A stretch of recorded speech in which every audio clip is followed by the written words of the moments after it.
she pulled off a stunning upset to become Washington's newest member of Congress. So what are the priorities for U.S. Representative Marie Gluesenkamp Perez? It's more important that people know that you hear them and that you are understanding what they're talking about. You are understanding their perspective. That's next on Seattle University Conversations. Now your hosts, Professor Larry Hubbell and Joni Balter. Good afternoon. Welcome to Seattle University, and welcome to our special guest who's kind of lighting up Congress right now, U.S. Representative Marie Gluesenkamp Perez. Thank you so much for, I believe, Representative, trekking through the snow, the unpredicted snow, to get here today. So a lot of folks in the media, and I think I've used the term myself, have described you as the opposite of a coastal elite. So in your own words, what parts of your background do you think give you sort of extra insight into the problems of working people? Well, like you mentioned, my husband and I own an auto repair and a machine shop, and we are an independent shop, which is kind of a dying breed. We're not affiliated with any like auto manufacturers or a dealership. And so, you know, the average age of our cars that we serve are like 20 years old or, you know, a dozen years old. They're older vehicles, and you really are embedded with your community in a way when you're like a community auto shop. Like, you know who's getting a divorce, you know who can't afford their bill, like, you know who's getting a minivan because they're pregnant, you know, like, so, you know, and like the rash of catalytic converter thefts, you know, like all the just like eviscerating people's savings account, you know, and I think that is a really deep look into like the intimate parts of people's lives, you know, and it's kind of it's a nice cross section, and you know, and then just living in a rural community, that, you know, you have to rely on your neighbors. Like, people, like in the winter, like you drive around with a chainsaw in the back of your car because there might be a tree across the road, and like you need to, you know, I don't know if you can't like make your neighbors so mad they're not going to help, right? You got to get along with each other because there's not a store nearby. You might need to borrow gas. Like, there's things happen. What happened to the Democrats? I mean, the Democrats used to really own the working class, and now it's increasingly been moving towards the Republicans. Well, I mean, in the case of my family in particular, I mean, I guess I could say the spotted owl. You know, I mean, that was just, you know, it can't be overstated, like, how many people lost their jobs. And like, listen, like, I know it was a broad economic, right? Like, there was a lot of things that went into the collapse of the timber market. But I think that Democrats kind of put their head on the poster of some of those issues that it just really, you know, my mom grew up in Forks, Washington, which was really kind of the epicenter of that. And it just felt like a sort of callous disregard, and like, we're smarter, we know the science, and, you know, basically this attitude of like, do better, like go to college, like get a real job, you know, and people remember that, and it cuts deep. Like, it was like humiliating, you know, so it's persistent. Okay. Now, you're a first termer, and you seem to get on to the committees that you wanted to be on, which was agriculture and small business. How were you able to work that? Yeah, that was quite the lobby because, you know, so the Farm Bill is like every 5 years, and it's considered one of the must pieces of legislation. And so suddenly everyone wants to be on ag every, you know, 5 years, every 3 terms. And so it did take a lot of lobbying to do that. And I think one of the useful pieces was, for me, like, there are a lot of members of Congress that represent rural districts broadly, but they tend to live in the urban part of the rural district, or like in the city in the rural part, you know, in the rural district. So I think I am one of the members that actually lives in the rural part of a rural district.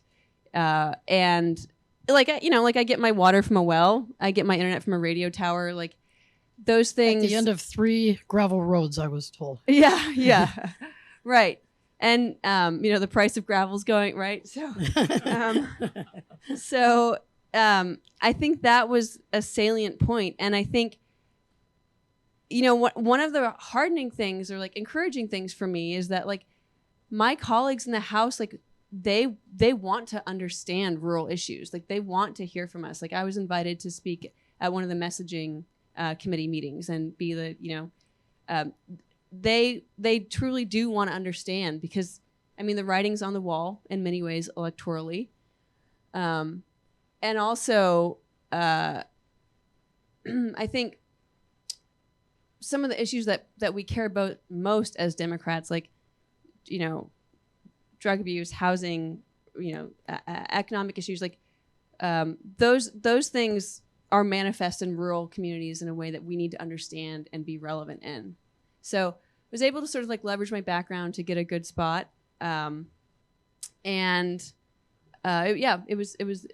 was fortunate. I feel like, I got ranking member position for the small business committee on rural development, energy, and supply chain, which like you couldn't make a better committee for me.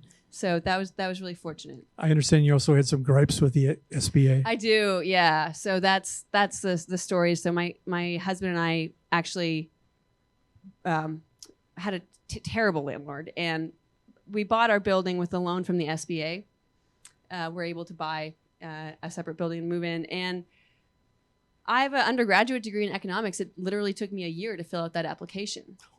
And you think about how many small business owners actually have the capacity to do that. Like the regulatory hurdle, it just means that the dollars aren't going to who might put them to the highest use, but to the people who can hire a consultant to get the grant or to get the loan. And we see that all over rural communities. It is so, I was actually the part-time director for a Stevenson Downtown Association, which is like rural economic development kind of. And I remember filling out these grants from the state of Washington, trying to build a park, and going to the grant hearing, and I show up, and it's all consultants. The bigger cities have all hired people who are obviously better dressed than me. They have really nice graphics to sell their parks with. They have like great renderings, beautiful images. And they're a lot more successful at getting these grants. And it's just, it's so frustrating to rural communities to feel like we're not on a level playing field. The regulatory hurdles, the administrative hurdles are just too high for us to effectively, tell our story. You've talked a lot during the campaign and even since you've been in Washington about a right to repair bill. Can you explain to all of us what that is and what steps you're taking to get that through this term, I think? Yeah, so I'm one of the co-sponsors on the Repair Act. But broadly, right to repair is something that we should all care about, not just people, mechanics, And the sort of genesis of right to repair is actually John Deere Tractor put a chip on their engines, and only the dealerships were authorized to unlock these engines, and it was in the terms of service contract. So an entire year make and model of one of the first years they did this, all these farmers didn't actually have the legal right to fix their own tractors or to take them to independent shops. And people that work in ag know that like you only have a couple of days to cut hay when it's maximally nutritive to stock. It's like when the seed head is fully formed, but before it's fallen off the stalk. Mm-hmm. So it's a very tight timeline to have hay that's worth anything. And lo and behold, these tractors all, crap out at the same time. And there are not enough dealerships to get these tractors fixed, and millions of dollars of hay are lost. The price of beef goes up, everything goes up, and farmers come out with their pitchforks and they're just enraged that they don't have the legal right to fix their own stuff. And so right to repair laws sort of go back to where we assume as consumers that we have, the right to fix our own stuff. But that's being taken away from us. And it's not just tractors, remember like the first iPhones you could replace the battery on, and you can't do that anymore without voiding, and so it's consumer electronics, it's home medical equipment. things where it's like, I just need to replace a battery, or I just need to replace a gasket, and I can save $2,000 or $10,000, or, you know, so it is hitting the middle class especially hard. Like, I'm someone that has never bought a new car in my life, and I depend on a secondary market for used cars, that people have fixed and maintained them. And when we don't allow that work to happen, we eviscerate the secondary market. Things that should be reusable and move through a couple different owners instead become disposable, and they go to landfill.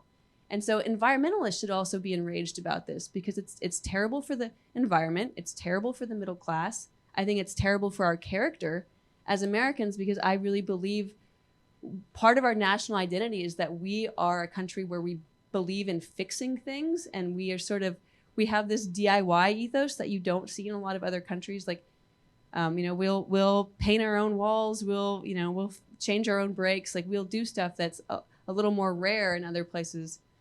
And when we take away the right to fix stuff, like, that sort of knowledge gets passed down in families, right? You have to learn from throwaway society, right? Throw it out, right? You know, and if you skip a generation, you lose the ability. Like, the next generation is just like hosed in terms of knowing how to check their oil and how to do these things. And yeah, so it sounds like a niche issue, but I argue that this is actually a pivotal piece of our culture and our environment. And so by high profiling it yourself, do you think that in this term you'll be able to get somewhere? Well, it's tricky. There are different pieces of legislation that are more narrowly or more broadly focused. And so I think that it's possible we will get parts of it done, but it's going to take a long time. Well, I think it's going to take, a little bit of a longer horizon to get to the heart of the issue. And finding which pieces we can get through the House and the Senate, and, finding those coalitions. And it's always a challenge, because it's like, well, we can get the ag community on board for one thing. So do we leverage that when, and try to loop in the home medical equipment also with that, or do we go more narrow and quicker? It's all about building coalitions. Given your great affinity for the working class and the middle class, how does that translate in terms of public policy, aside from sounds like your skepticism about the Endangered Species Act? So I think tax policy really matters, like a clarity and ease of tax policy and a fair, equitable system.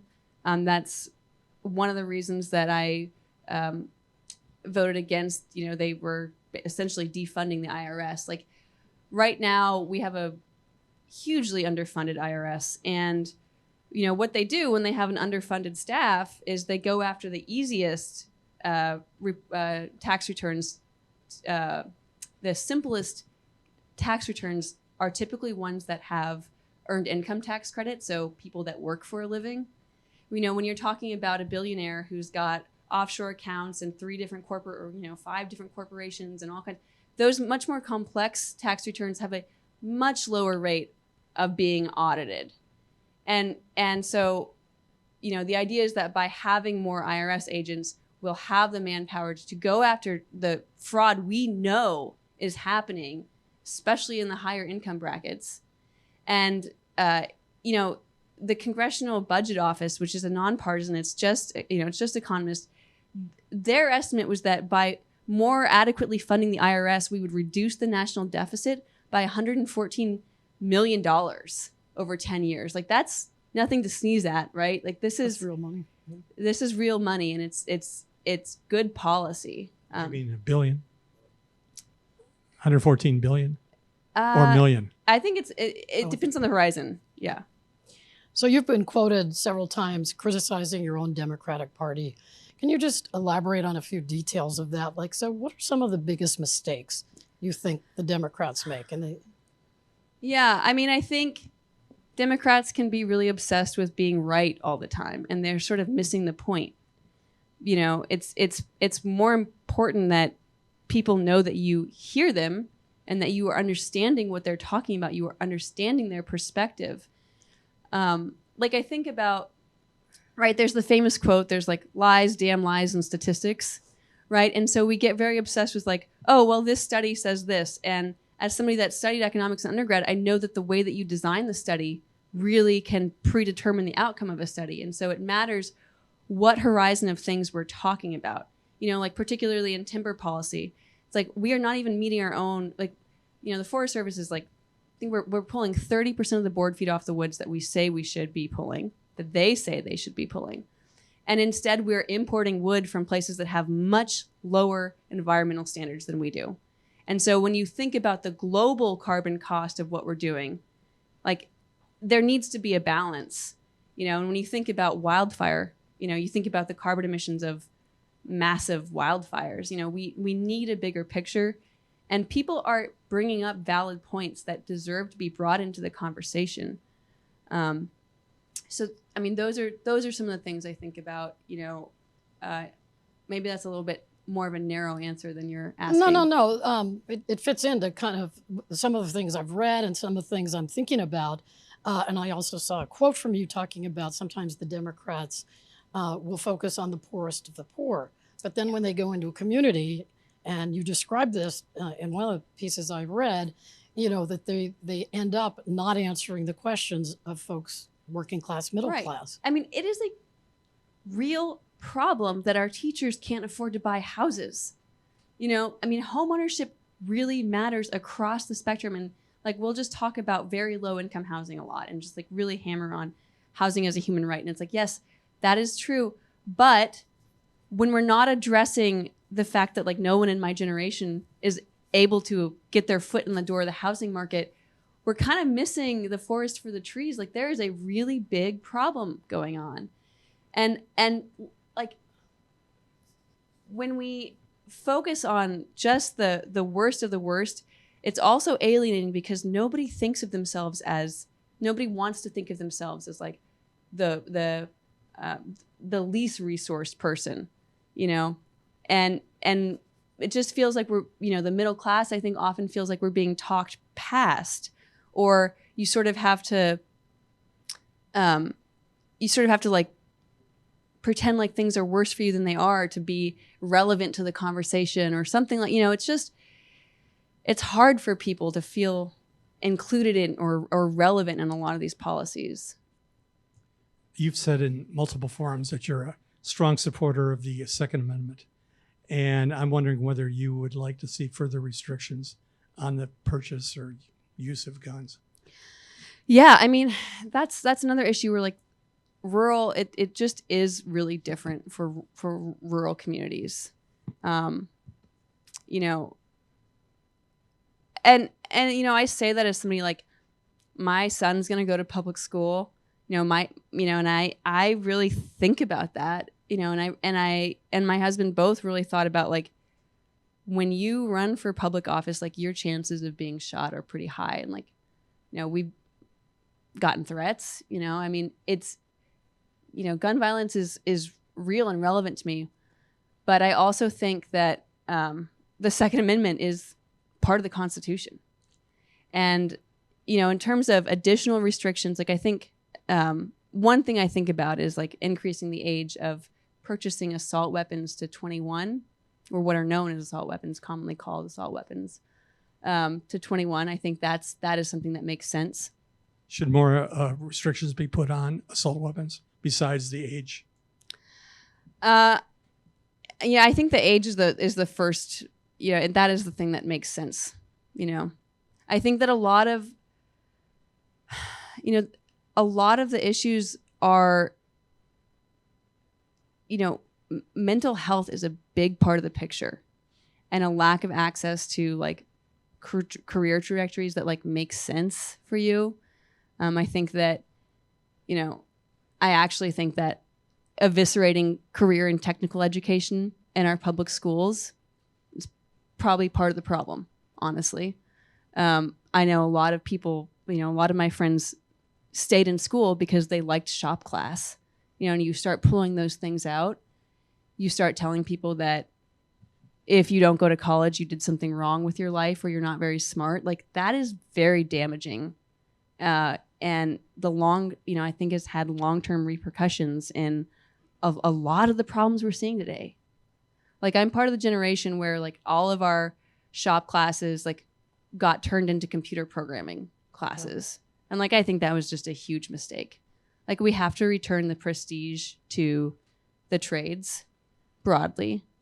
Like in Germany, for instance, they recognize that like kids are gifted in mechanical aptitude or kinetic brilliance.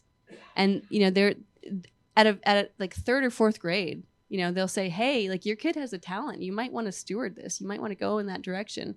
And we have no problem doing that for reading or math for our very young kids, but we don't acknowledge the full spectrum of gifts that kids can be born with. And instead, we've made it something that's, embarrassing.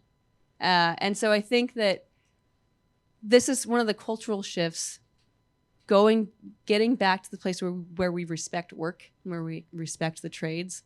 That's something that's going to do that will have a profound, I think, impact on our mental health, on a lot of these societal issues that we're seeing.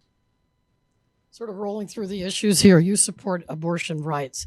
Are there any limits that you think government should place on abortion rights? No, like that's the thing, is like, when you start having the government make laws about who gets what, like, I don't want a 20-year-old staffer bro telling me when I can get a medical procedure and when I can't. And that's what ends up happening. Like, even if you've been pregnant, you have a very narrow spectrum of how much can go wrong, how quickly, and at what point. And we are seeing now with, Roe versus Wade falling, like, we are seeing really horrific stories play out all across the country. And the government should not have a role in deciding who gets what medical attention when. During the campaign, the primary campaign, you noted in an ad that your predecessor, former Representative Jaime Herrera Beutler, quote, rewarded the special interests and ignored us. Yet you made a point of hiring several members of her staff. Why'd you do that? Well, I think that it's important to have a staff that is reflective of the district. And also, these are hugely talented people that know, they know the issues. And I think it's actually really healthy. Like, I often challenge people. It's like, how many Republicans are you friends with? How many Democrats are you friends with? Like, you should have a bipartisan sphere of influence around you. Like, if your ideas are right, like, you should let them be challenged. And you should have, right, as, iron sharpens iron. So, man sharpens man. Like, you should have a healthy debate. And so it's important to, I think, build a bipartisan staff and maintain that. Sort of with that in mind, I read a story where you described that you sometimes see your colleagues walking around with an actual list of party recommendations for how to vote on upcoming legislation, and you don't do that. So I wonder what's been the reaction to that. Are party purists annoyed at you? Or are they intrigued? Or it can be, it can be kind of harrowing. Like, taking votes that aren't going to be popular. It is a little bit alienating, but it's. And you have to weigh the cost of doing it. Like, there's a cost of not voting the party line. But I mean, you read what they're recommending. Oh, yeah. It's not like, oh, I'm not interested, but then you know what I mean? But it's just, I wonder if they're annoyed at you at this point. It probably depends on the member whether or not they're annoyed at me. It depends on their perspective or their district that they're from. I mean, it's so funny because some of them, like, they're just like, oh, I would be primaried. Like, that's the, things that everybody just comes from such different districts. And if you only hang out with people that come from districts like you, that can, I think, really narrow your perspective on what the world looks like. You opted not to join some of the House Democratic caucuses, specifically the progressives and the moderates in the new Democratic coalition. Why'd you make that decision? Yeah, I actually haven't joined any ideologically aligned caucuses, just because I don't feel like there's one that fits. I don't fit neatly into one or the other. And in fairness, I mean, you were under some pressure since the moderates and the progressives either are or were led by fellow members of the Washington delegation. Right. They're friends that lead these, and so, and it's not at all a slight on them. And I'm not saying I won't ever join, but I think, especially as a new freshman member, really taking my time and finding my own path and my own my own set of people that I'm kind of looking to. I think I want to be really careful in how I sort of build my tribe, my people. I want to move along to the bridge over the Columbia River. Yeah. We've been talking about this for such a long time. What is your position? Replacement, repair, light rail? Yeah, I mean, the best bridge is the bridge that gets built. Like, I actually, if I have my baby in the car, I do not drive across there's actually two bridges right in parallel. One of them is from like Eisenhower, and there's one that's it just celebrated its 106th birthday. So that's the one going south into Portland. So I don't drive on that one. Time to buy a cake, right? Yeah. Yeah. So we take the 205 otherwise. So it is. And one of the interesting things is like people think that it's free to maintain old infrastructure. It's expensive. Like the 205, I think they spend like $70K a year maintaining and operating the 205. Would you describe what the 205? Oh, the 205 is like the parallel highway further south. Okay. And right, it's like maintaining and operating the I-5 bridge is like $1.2 million a year, and that's just kind of a sunk cost. And I know that we're talking about specifically the I-5 project, but that goes for so much of our infrastructure. Like, we are choosing the most expensive option for our infrastructure in America, which is just letting stuff decay. So replacement. Oh yeah, replacement. Yes, we need to replace it. And what about light rail? And what about tolling and all of that? Yeah, I mean, a lot of those are like it is kind of a bad idea, I think, for the federal level to get to like, I want the bridge this color. Like, I want to get the most federal dollars I can to get that bridge done as fast as we can with Southwest Washington labor and with American-made steel. Like, those are the priorities that I'm thinking about. And, if they need light rail, if they need tolling, like, those are going to be a little more local decisions. My job is to like get the money here. And what's the likelihood that would actually make any progress during your 2-year term? I don't think right now. I think they're talking 2025 is the estimated start date. But those funding dollars need to start lining Wouldn't up they need now. to be secured during this term? Right. Yeah. Many of them. And likelihood? Thoughts about that? So it depends on how they, like it is, I think that there is more funding available if they choose to have a bridge designed with light rail or that's light rail ready. Like, those projects just are more competitive for national funding. And also just for the future of climate change. And that's why they're more competitive. That's why they have a higher chance of success. You've indicated a willingness to work on both sides of the aisle for legislation. How do you decide which members you can trust enough to work on a bill together? Well, actually, running an auto shop is like very similar to like because you have to hood. Well, yeah, right. You have a customer come in, and if I don't know them, if they're a new customer, like, I'm trying to, because I'll do $1,200 of work for them, and then I have to decide if they're gonna take advantage of me or not. Like, we've had customers say like, I want a 40% discount, or I'm gonna give you a bad Google review. Like, that happens all the time, and so you have to develop a strong read on people. That's how we pay our mortgage. is by being good at judging people. And so I think that's been a positive, but the other thing is like, if I only work with people that I really like I'm not going to, it's going to be a narrow team, right? So we have to build a broad coalition to get things done. Well, I have a question about that. Are there any, it's great that you're talking about and working across the aisle. A lot more people need to do that. But are there any members of Congress who are too far right to kind of trust? And not to stir up too much trouble here, but what about a national divorce? Red states and blue states. Oh, that is just what that is. That is not serious policy. That is fundraising. Oh. That is and I mean, I think one of the sort of disturbing or interesting things about being in Congress is seeing how people actually are much more moderate when the TV cameras aren't on. It is effective fundraising to say stuff like that. Well, because we're talking about it. And, right. Yeah. We probably have others. Raises the profile. You don't get famous by being normal.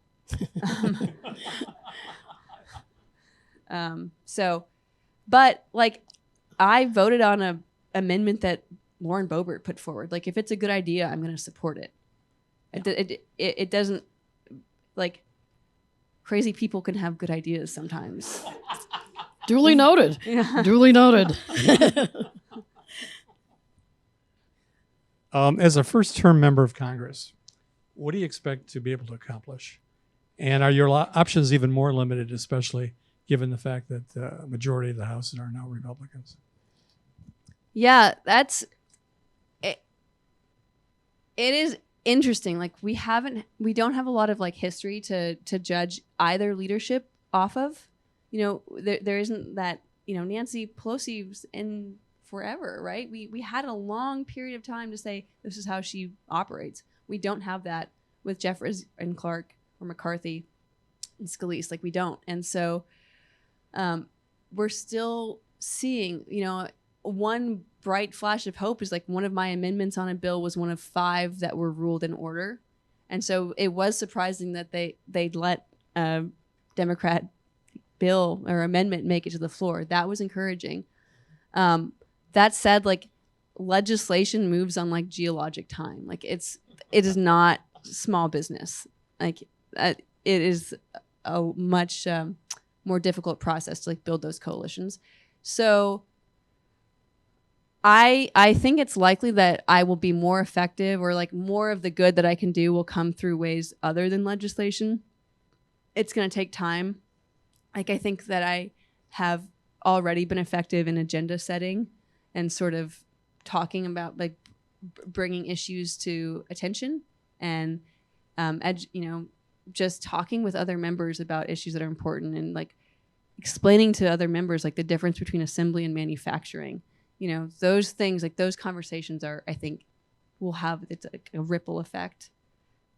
And you see yourself being on both the committees, both agriculture and small business for the long term?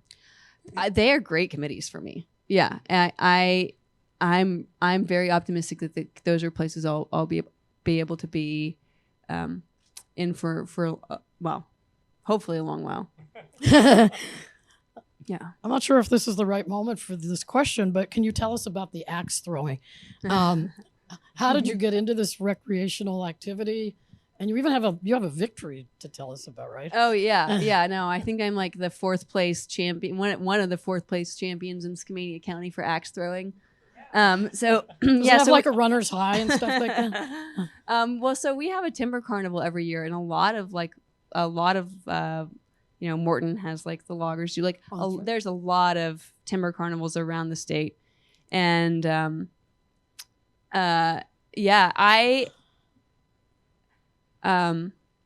axe throwing is you see the timber carnival and they're fun.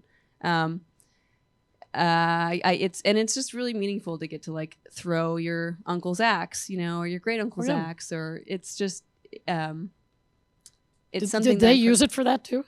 Yeah. Axe throwing? Okay. Yeah, I mean, in addition to other things. Yeah, so it's a double-headed. So it's a double-headed axe, and it's something that you'd use for clearing when you're going out and estimating how many board feet are in a given Yeah. I didn't know that. Yeah, yeah.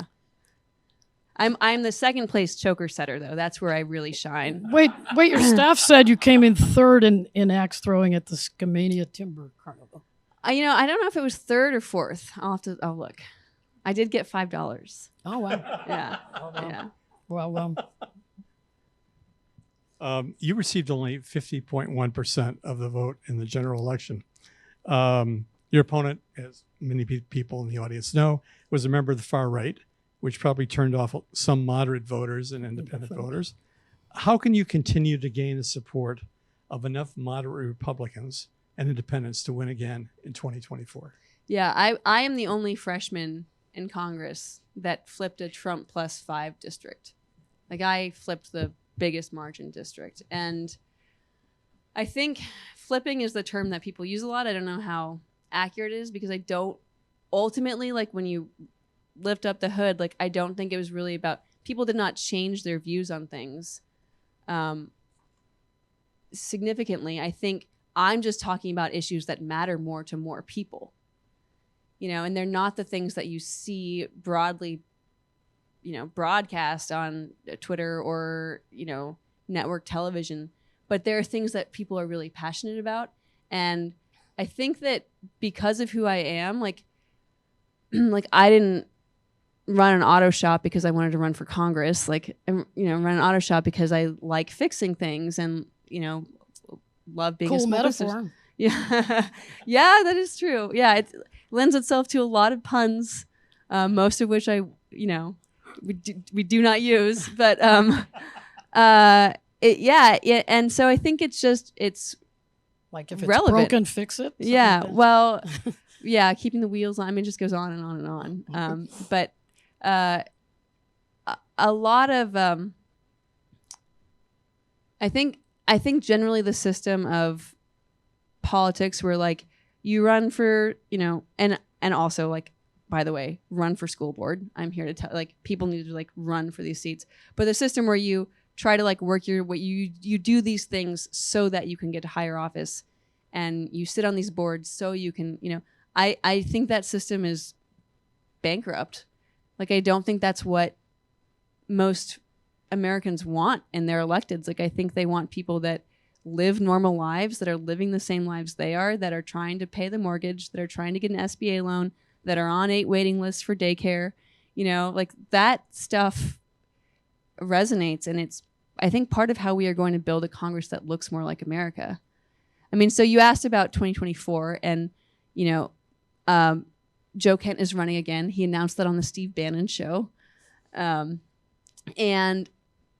you know, I think there's a really sort of calcified, there's a very hard base of support that persists for him, that does not believe that, like, there are so many conspiracy theories about me and how I won and where I came from. And, you know, just, it goes on and on and on.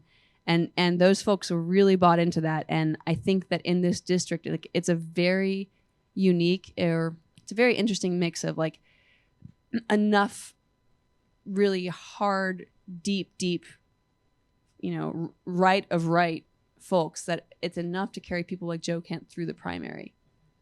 Now, you could have Joe Kent as an opponent in 2024, but you might have a more moderate candidate like Jaime Herrera Beutler. Who would you consider the tougher opponent? That's a good question. I mean, like I said, like, I think that the sort of brand of established politician is not what people are excited about right now, you know, and I think that will persist regardless of who I run against. And I'm hopeful that, you know, my time in Congress, like, if I only get 2 years, like, I'm working my tail off to make sure that was a powerful 2 years, and we got to change things about how the system works, who gets listened to, what our priorities are. And so, you know, we're working hard to be relevant and be effective partners for folks. If you don't mind me telling the audience your age, you're 34 years old. Yeah. Yeah. Is your age a benefit or is it a drawback? I don't know how, like, it is an insane schedule. Like, running a small business is a 24/7 job. Like, being in Congress can feel like two 24/7 jobs. Like, it's a lot. And so, I think that it's definitely an asset to have more stamina and I guess folks replace that with more experience. That's ideally what happens. I think there's probably benefits to both. Yeah. So I feel a little uncomfortable bringing up attire when talking with a female politician. However, you were recently part of the story in the New York Times about Senator John Fetterman from Pennsylvania. And, he's known for wearing shorts and hoodies. But you had an encounter with him. You spoke to him. I appreciate it if you could tell our audience about that encounter and sort of more why you feel an affinity with the senator from Pennsylvania. Yeah, so there was a reception for newly elected members of Congress, which is, that's the House and the Senate. And so I was wearing, my Carhartt jacket and jeans, and because I think that it's important, to like be who you are, right? And I think I'm proud of working in the trades, and I think that it, that representation matters, and so I just am who I am. So I went to this reception, and Fetterman's there, and he stands out. He looks. He's a little tall, right? He's tall. He's tall, and he also is just, he's got a very unique profile, and so I saw him, and I was like, oh, that's Senator Fetterman, and I hadn't seen him before, so I walked up and introduced myself, and took him a minute, and he kind of looked at what I was wearing, and he was like, why does she get to wear jeans? So I don't know, maybe we'll see him in a hoodie going forward. I hope so. If that sparks joy for him, he should do it, you know? But do you feel a connection, in your sort of public profile persona with him? I think that we have a lot of the same issues matter to us both. Yeah. Okay, let's switch to a completely different area. That's foreign policy. Today is the 1-year anniversary of Russia's war against Ukraine. Well, actually, it's the second term or the second wave of the invasion, because they actually took over Crimea more than 7 years ago. But what's your position on this war? Do you think in the long run that American resolve could fade in terms of its support for Ukraine? I don't think America, I think this is one of the interesting things about this engagement is they have been very transparent and broad. They broadcast Putin's goals. They were telling us for weeks in advance, they're going to invade Ukraine. And lo and behold, they invade Ukraine. And Putin does. And now they're showing Putin wants to take over Belarus. Putin wants to take over Moldova. We should take them seriously. And maybe if we had taken them seriously when they invaded Crimea in 2014, we wouldn't be here. And so I think a lot of people are very committed to protecting these democratically elected, these countries that support democracy, and increasingly concerned about what's going on with Russia and the Wagner Group. And it is very ugly stuff. And I think the cost of not acting, right, is pretty high. Because if Ukraine falls, there goes Belarus, there goes Moldova, there goes Poland. Where's that going to end?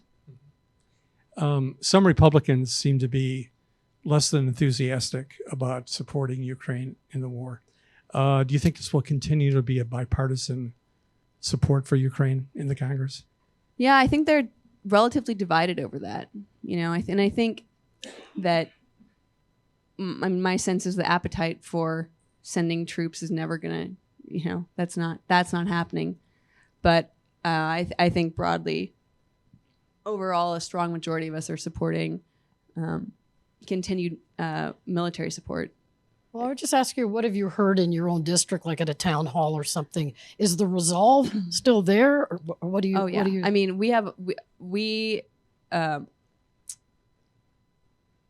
we actually have quite a few Ukrainians, for one thing.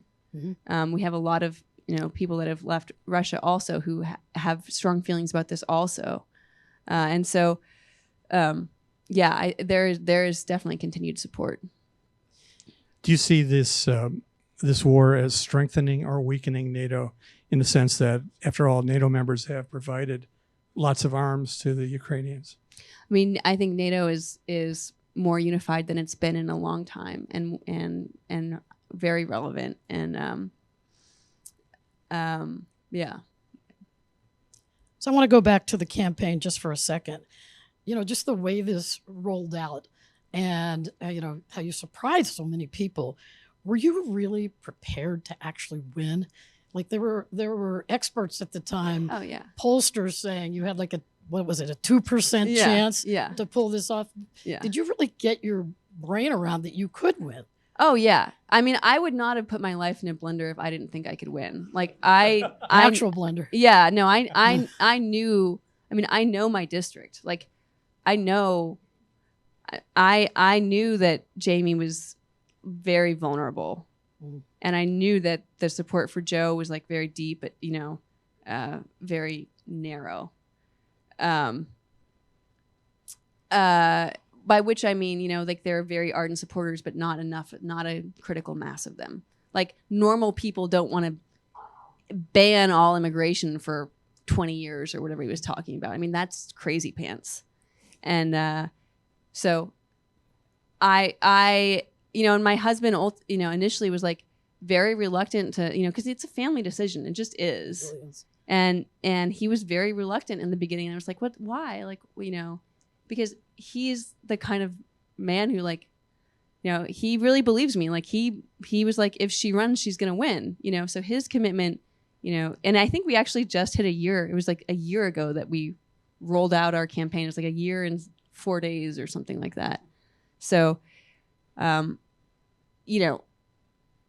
it was something that I knew it was going to take a lot of work. I knew it was going to take things falling in, the right things falling into place. But, yeah.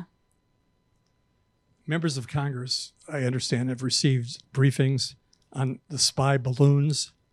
And I wonder if you can give us any scoop here about either the large sky balloon or the other smaller including the sky science balloons. project, right?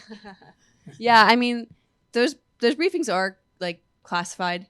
But I think that one thing that has been in the media and remains true is that by not shooting them down when they were you can't, recovering something out of the Bering Sea is like very, very difficult compared to like the coast of South Carolina.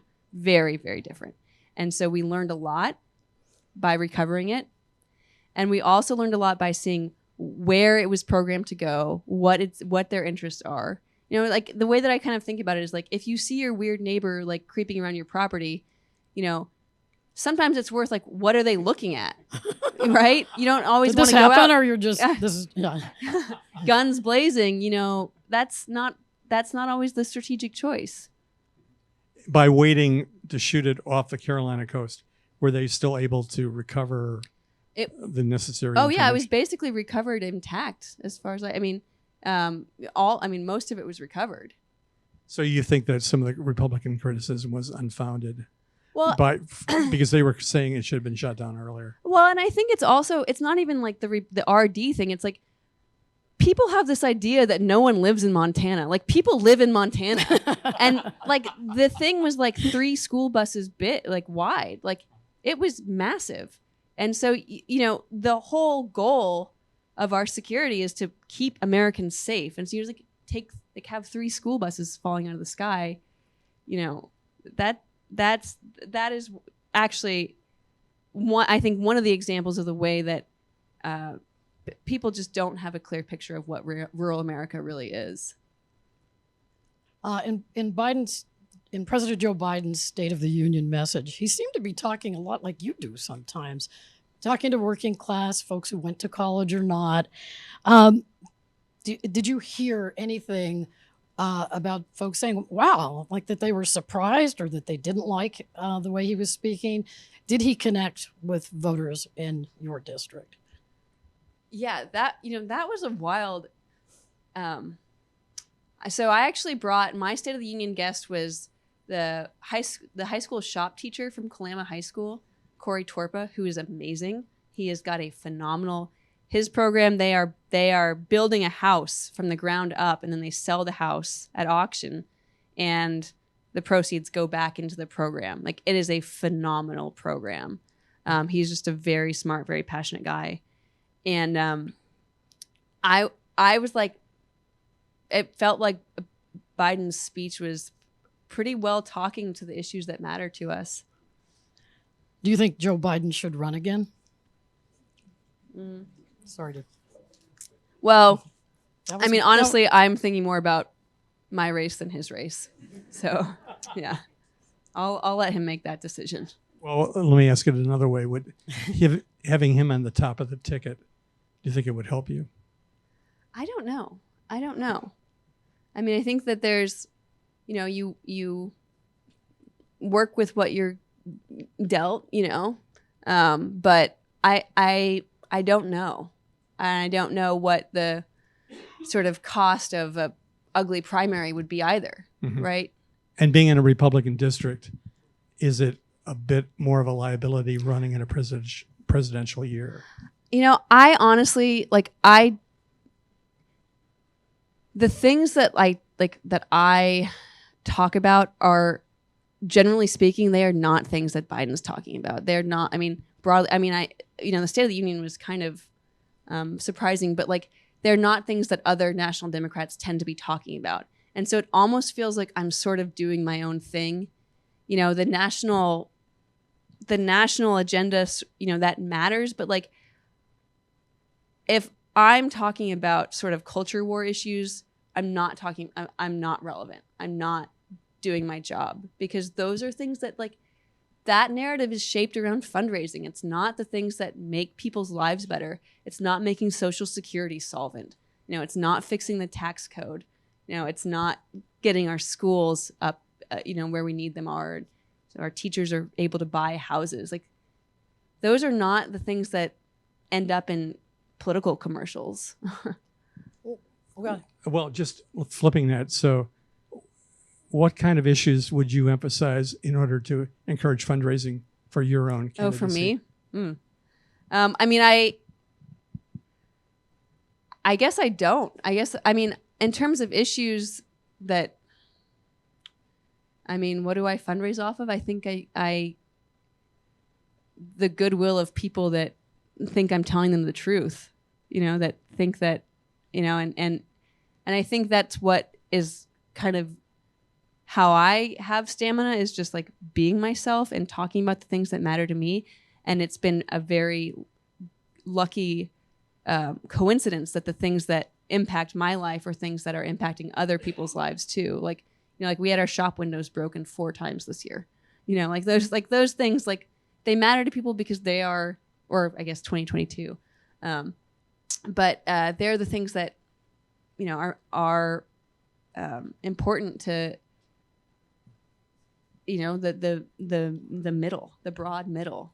Well, maybe talking about things like our shop windows broken 4 times connects with people who are thinking, that public safety isn't exactly rocking right now in many communities. So I imagine folks talked to you about that and said that means something to them. Yeah. And so what would your role be in that as part of the federal government? Well, one of the problems is that federal dollars are almost exclusively directed towards capital projects or capital expenses and not operating expenses, especially for the police. So I don't know anybody who's left the police department because they didn't have night vision goggles. They leave because the starting wage is $35,000 a year right now across America. It is it's a joke, and so that's the role that I think the federal government, and I was talking to the sheriff of Thurston County Derek, forgetting his last name. And he was like, you know, we're getting body cameras and night vision goggles like thrown at us. Like I started putting body cameras on the dogs, because, like no joke, like because and meanwhile we have all these vacancies. You know, they can't staff up, and so their folks are like stressed out, and they're not that they don't have the time for the training, and they don't it's just it's bad business. So there has to be probably more coordination between the capital items that the federal government can help with, and then the local decisions that are being made on staffing. Well, and it's not even just local decisions. Like they are fighting tooth and nail. Like they are like so many counties and so many cities are like, they are just like, you'll get trained in Thurston County and then you'll get hired by King County, or it's a real competition, and people, they're not able to hang on to talent, especially in smaller communities or the county level. But my argument is like, it's not even necessarily about coordination. It's about the kinds of things that that the feds want to fund. But do you think some of the messages, this is, really about locals, but do you think some of the messages about policing from Democrats have made the problem worse? Yeah. I mean, it is really tough. Like if you, don't feel respected, you don't have the social capital or respect, and you don't have the money, right? Then it's really hard to feel like this is somewhere that you want to stay, a career path that you want to stay in. And I think that's when we start like losing more talent and losing good people. And that makes it really hard. So yeah, I think that there absolutely are problems. But underfunding isn't making those problems better. Fair enough. So I'm looking at the clock and some of the promises I made to your staff. And so I'm going to say that we're out of time, and I want to thank you so much, Representative Gluesenkamp Perez, for giving us all this time. And I want to thank the audiences, and there are 3 of them. Thank you so much for the time, and thanks for watching.